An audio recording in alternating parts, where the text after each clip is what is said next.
আর এবার বাঁকুড়ার পরিস্থিতি আপনাদের জানিয়ে রাখি। নিম্নচাপের জেরে দুদিনের টানা বৃষ্টি, বিপদসীমার উপর দিয়ে বইছে শালি, গন্ধেশ্বরী, দ্বারকেশ্বর নদীর জল।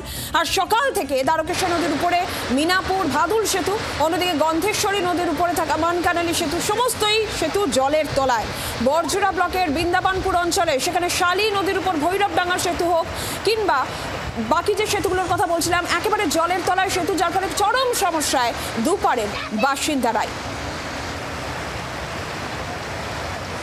ফের নতুন করে নিম্নচাপ এবং ভারী বৃষ্টির জেরে জলের তলায় তলিয়ে গেল মিনাপুর সেতু। শুধু মিনাপুর সেতু নয়, ভাদুল সেতু, মানকানালি সেতু কিন্তু জলের তলায়, এবং এর ফলে চরম সমস্যায় পড়েছে দুই পাড়ের বাসিন্দারা। আমি এই মুহূর্তে দাঁড়িয়ে রয়েছি যে মিনাপুর সেতু রয়েছে, সে মিনাপুর সেতুর কাছে, এবং মিনাপুর সেতুর যে চিত্র সেটা দেখলেই বোঝা যাবে।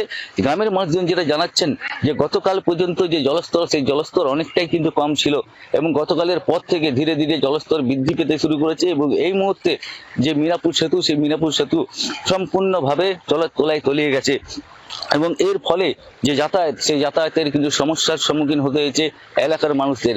তবে এখনো পর্যন্ত যে অবিরাম বৃষ্টি, সেই বৃষ্টি হয়ে যাচ্ছে, এবং যদি বৃষ্টি হতে থাকে শুধু সেতু নয়, যে কয়েকদিন আগে যে বন্যা পরিস্থিতি তৈরি হয়েছিল বাঁকুড়া জেলায়, ফের সেই নতুন করে বন্যা পরিস্থিতি তৈরি হতে পারে বাঁকুড়া জেলায়, এমনটাই কিন্তু আশঙ্কা করা যাচ্ছে। বাঁকুড়া থেকে মৃত্যুঞ্জয় দাস, জি 24 ঘন্টা।